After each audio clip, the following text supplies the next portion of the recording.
or ATCO is here. Amazing. There they are. Okay.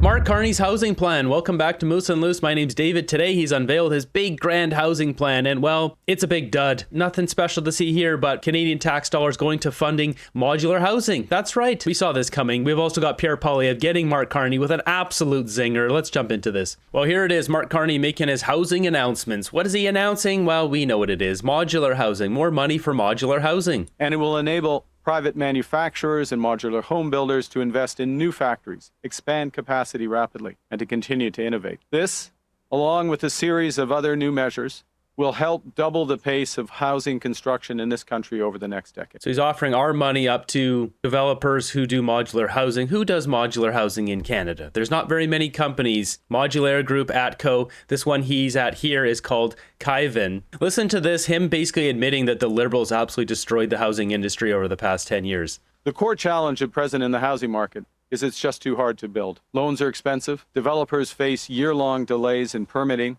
and land and development charges and taxes can make up half of project costs. These are some of the reasons that there has been no productivity growth in construction in the past 40 years. Of course, he's not going to say the past 10 years. He'll say 40 years. There's been nothing in 40 years. The problem hasn't been here for 40 years. That's the real clincher here. Since the pandemic, construction productivity has actually fallen. We need big changes to turn this around. With an initial Who was in charge during that? Who was the economic advisor to the Prime Minister during that time, Carney? Look in the mirror, man. Capitalization of $13 billion. Build Canada Homes will reduce the upfront costs of building by offering flexible financial incentives to attract private capital and to catalyze large portfolio products. Oh, thank goodness. Going to catalyze. That's what we need, to catalyze it. So listen to this here. They created the problem and now they have the solution. This is very much what you see with companies that make antivirus protection. There's been rumors they create viruses and then they have the solution to the problem. It's no different here. The second major challenge with housing construction in this country is that by using conventional methods, our construction is just too slow for the housing supply that we need to meet our current needs. It's also too expensive and too heavily reliant on traditional on-site methods. We need to transform the way we build by harnessing the latest technologies. That's right. We have too many people. We have to harness the latest technologies from companies like Modular Group, owned by Brookfield Asset Management, to build these homes. Justin Trudeau came into power, jacked up the immigration, and now you've got Mark Carney announcing the solution coming from a company he's directly invested millions of dollars in. Congratulations. You duped Canadians. They don't know what's going on. And that's why Build Canada Homes will prioritize the use of cost-efficient and modern methods of construction, including factory build, modular, and mass timber. Factory build housing means homes, or large parts of homes, built in controlled factory settings, with precision, with advanced machinery, and benefiting from the latest technology. These homes can be standardized, mass-produced, and once completed, shipped to site and assembled in days or weeks rather than months or years. Factory production also enables housing construction to continue through Canadian winters. It's not always like this in Nepean. This removes Like this guy would know. Like he would know what it's like in winter in Nepean or any other season. This guy hasn't spent a minute in Nepean. He probably didn't even know where Nepean was before the election. Like, let's get real here. Seasonal downtime that currently slows down the sector. And factory build housing can accelerate home building by up to 50%, lower costs by 20%, and reduce emissions by over 20% compared to traditional construction methods. There it is. So there'll be carbon credits involved in this whole process. Traditional home building, watch out, because you're going to have to pay the carbon credit piper when you build a house that's not as low carbon as Mark Carney's new net zero home building bonanza. Now, I'm not against modular housing, but there's some huge problems here. First off, this guy's invested in it, so he shouldn't be allowed to be prime minister, or he shouldn't be allowed to be holding stocks, period. Modular homes should be used as a stopgap for certain situations, student housing, things like that, where students are renting them. Maybe they're owned by the university. These guys created the problem. They brought in way too many people,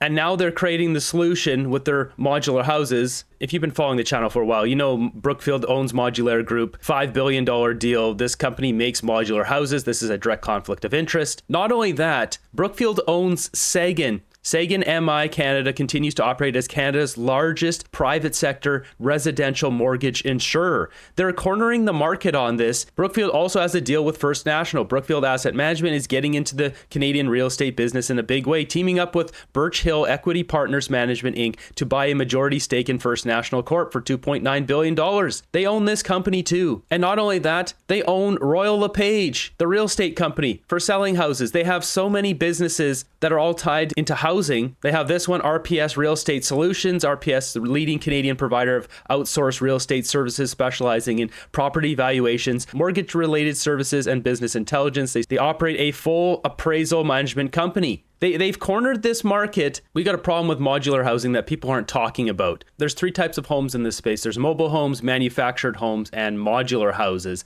And what's the problem? When anyone hears any of those words, we all think they're the same thing, but they're actually not the same thing. So mobile homes and manufactured homes are essentially the same thing, except manufactured homes are basically mobile homes with regulations that came in Canada in 1973, in America in 1976. So they added standards that there had to be a certain amount of insulation, certain amount of this, that, and the other, had some actual standards to them. So they changed the name from mobile home to manufactured home back then. Modular housing is actually different. Modular housing is creating sections, chunks of walls that bolt in to a foundation, where a manufactured house has its own chassis, its own frame, and it gets put on the ground. And often the walls are a lot thinner and they're just lower quality. They're not as durable. They're harder to insure, and they don't hold their value in real estate nearly as well. And that's the problem here. Manufactured homes and modular housing, it sounds the same, so Canadians will think it's the same. So if we have a bunch of these modular houses being rolled out by Mark Carney, his gang of goons, Canadians are going to end up with houses that are not worth as much as other houses for years to come. Will the stigma of manufactured homes and the value of it change over time? I don't think so. I think Canadians are going to think they're the same thing for 10, for 20, for 50 years to come. And while technically what these companies are doing is making big sections,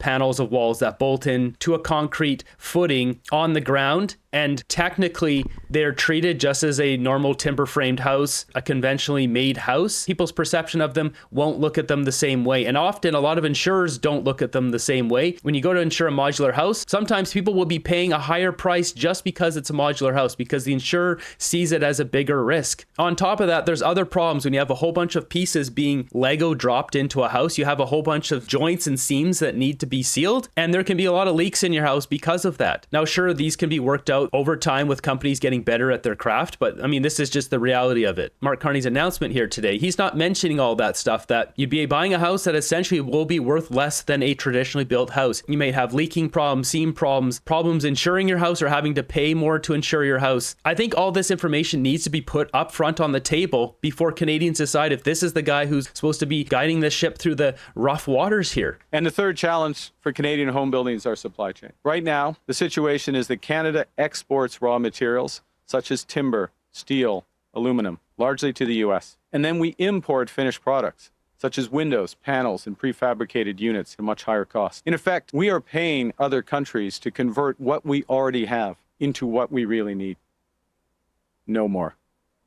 No more. No more. I guess it's no more. Build Canada Homes will adopt the government's new Buy Canadian policy and prioritize projects such as these that use Canadian resources. This is so rich, coming from the guy who just gave $1 billion to a Chinese shipbuilding company to use Chinese steel, Chinese workers, and built in China. Come on. That's why the minister and I are pleased to announce that Anna Balau will be the new CEO of Build Canada Homes. Here we go. So just briefly looking up Anna Balau, she's a Liberal. She was supported by Liberals in her run for by-election for Mayor of Toronto. I'll spend some time digging into her and see what else I can find. That's her back here. Here he is unveiling his plan. To begin with, Build Canada Homes will develop 6 sites to build 4,000 factory-built homes on federal lands, with additional capacity on those sites of up to 45,000 units. The first tranche. No one's clapping. No one's excited about his factory-built homes. Moving east to west, the first tranche of those sites will be in Dartmouth, Nova Scotia, Longueuil, Quebec, Ottawa, Toronto, Winnipeg, and Edmonton. You know what's interesting? You just mentioned that one, Edmonton. You know who else builds homes in Edmonton? Brookfield Residential. Great reasons to move to Edmonton. You can slowly see him unveiling his plan here. This guy goes on to announce that he's going to work with everyone. He's got the Carpenters Union. He's got all sorts of people at his press conference here. Working clearly with the private sector. Ivan is an example. I think ATCO is, Nancy Southern might be here, or ATCO is here. Amazing. There they are. Okay. ATCO puts a big smile on his face, doesn't it? That wouldn't have anything to do with this, would it, Carney? Doing a quick search on Nancy Southern and Mark Carney. So Nancy Southern is the CEO of ATCO. It turns out these two have known each other since he was the governor of the Bank of Canada. They've known each other a long time. It's starting to make sense now. All the pieces coming together. Also today, Pierre Poilievre delivering a speech to the Conservative caucus. He gets Mark Carney with the best zinger here. He promised to build nation-building projects at, quote, unimaginable speeds. Well, it's been 6 months. He has not granted a permit for a single new nation-building project. And last week, we saw the display of a prime minister announcing that he was going to refer to a new bureaucracy, a series of 5 projects that had already been approved. Some of them were already under construction. There is a rumor that next week the prime minister will announce that he's considering approving construction of the Canadian Pacific Railway. He promised elbows up, and where did the elbows go from there? The elbows are down. He has backed down again and again and got absolutely nothing in return. This was after he promised that he would negotiate a win with the Americans and have a deal by July 21st. Here we are, the middle of September, no deal, and the American tariffs on Canada have doubled since the Prime Minister took office, promising that he could, quote, handle Trump. That's not what Canadians voted for.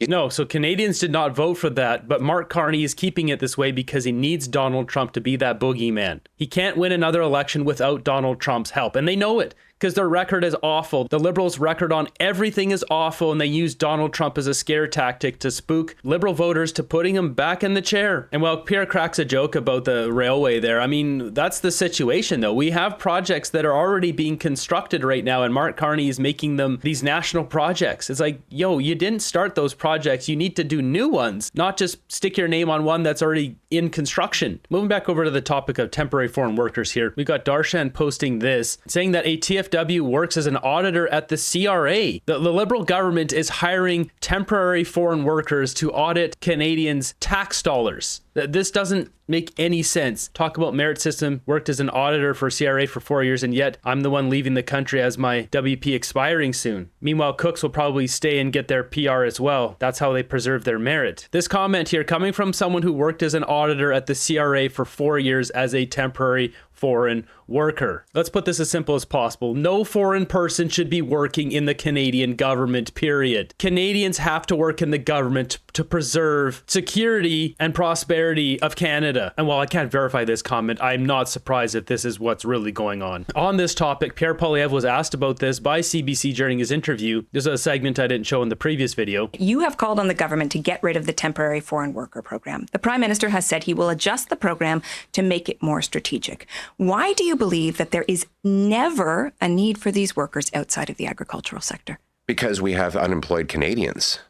Since Mr. Carney took office, we've hemorrhaged 86,000 jobs. Really hard to believe. Surely some of that is related to U.S. tariffs and the uncertainty. Right, the tariffs that Mr. Carney promised he would manage to get rid of through his promise to negotiate a win by July 21st. And it's also, according to the Business Council, the red tape of the federal government is responsible for more economic damage than even the tariffs. That's what the business community says. But, you know, it's true that in fairness, Mr. Carney has failed to keep his promise on negotiating a deal, and that has obviously hurt our economy. He said he would only sign a deal if it was good for Canada. He did not promise a deal under no conditions. He promised to, quote, negotiate a win. He promised to have a deal by July 21st. Those are broken promises. Now, you asked me about temporary foreign workers, and so but I had to respond to your... Look at her deflated body language. She doesn't like it when Pierre's quoting, because she can't do anything with that. When you're literally quoting the guy, it's like, checkmate. Your interjection. And so on temporary foreign workers, we've got 350,000 people in Toronto alone who are unemployed. We have the worst job numbers since the 1990s for our youth. And when you have 14% unemployment for youth, it is appalling that we're bringing in low-wage temporary foreign workers who are exploited again and again, exploited by those seeking to profit off of paying below market wages. And the Liberal government is on track this year to having the largest number of temporary foreign workers in Canadian history. What I'm saying is we should do is... There are a multitude of factors affecting the job market. AI, tariffs, some of the numbers of temporary foreign workers you've talked about more broadly are renewals of people who have been here for some time. Do you worry about telling Canadians that these job losses, tying it directly to temporary foreign workers, that people will perceive that as blaming temporary foreign workers? No. This is so desperate, just trying their best to protect all of Mark Carney's awful policies. Because I haven't blamed temporary foreign workers. I've said precisely the opposite. They are great people. They're not to blame. The Liberal government is to blame. It's the Liberals that are bringing people. The temporary foreign workers are just seeing a job opportunity and getting a work permit. They're just doing what the Liberal government told them to do. But I think it's appalling that when I go to towns across this country, parents tell me their kids cannot get jobs to start off and start saving for school because, in part, the 100,000 plus temporary foreign workers that employers prefer to have in some cases because they can pay them less. And my answer is let's say they will work shifts other people won't. That's just it. They can pay them less. I see these comments all the time. My people send me hundreds and hundreds of comments, private messages. My kids can't get jobs. My kid's been applying for jobs for a year. Not a single interview. My kid's been applying for jobs for months, 6 months, 3 months. There's no jobs out there. That CBC's trying to sweep this one under the rug. It's all AI and other factors. It must be the climate that's causing the jobs to go away. It's got to be something else. Let's raise wages. And what I say to everybody is raise wages. Let's pay more. If you want to attract Canadian kids, pay great Canadian wages. A stronger take-home pay is one of my big priorities for this fall session. And that means ensuring that even though there aren't a lot of jobs in Canada right now, they should go to Canadians first.